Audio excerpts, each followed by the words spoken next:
This week on my channel, I'm answering questions about my upcoming workshop, The Swing Scale, which is happening this Saturday, May 20th at 10:30 Central Daylight Time. Today's question is, what do you mean the swing scale? What's that? And how can I play swing with just one scale?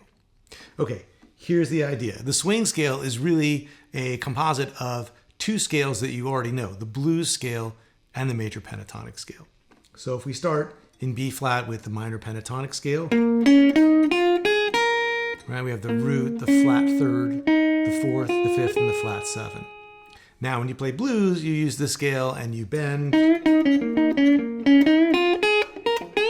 and you do other stuff. But with the blues scale, you add one note into the scale, the flat five, between the fourth and the fifth. So you end up with 6 notes.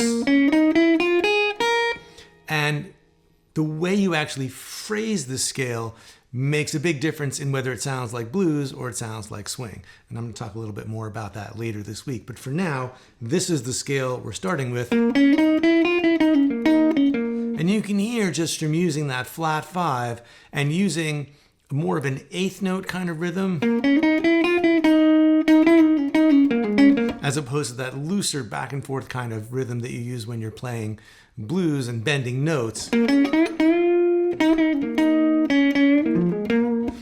that more steady 8th note rhythm combined with the flat 5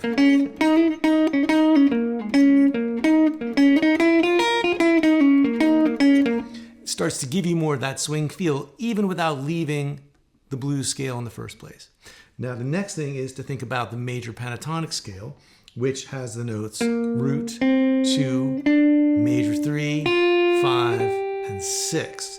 And those notes, if you just take the root, the third, and the fifth, and the sixth, you've got all the notes that spell out a B flat major 6 chord, which is the default kind of 1 chord that you have when you're playing a swing version of the blues chord progression. And I talked about this in some of the earlier videos about the Freddie Green chords workshop, so I'll put a link to one of those down below. But this sound gives you all the brighter notes, and it helps you to spell out the sound of the 1 chord, which is a really important first step when it comes to playing the changes, which I'm also going to talk about a little bit more later this week. But for right now, we've got these sounds, and if we take the second and we bump it up an octave and play it over here instead of down here, then we can stay all in this familiar 6th fret position.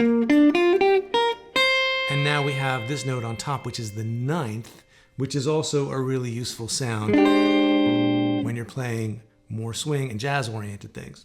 So if we take that blues sound and that major pentatonic sound and we lay them on top of each other, we get this,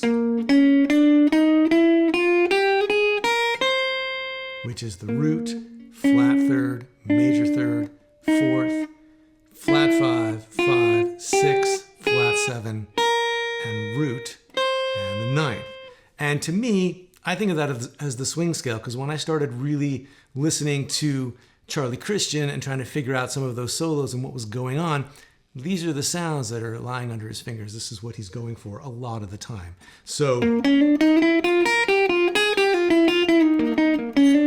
it's as good a handle as any for what those notes are, and it's the basis for a lot of things that you can do and a lot of new sounds you can introduce to your blues playing, and a lot of how you can start navigating through the chord changes and really spelling out the sound of each chord you're on, rather than just taking one scale and playing it over all 3 or 4 chords that you're using in the progression. So that's what the swing scale is all about.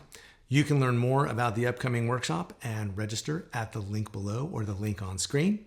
If you've got a question or a comment, please leave it down below. I would love to hear from you. And I'll be back tomorrow with the answer to another question about the swing scale workshop.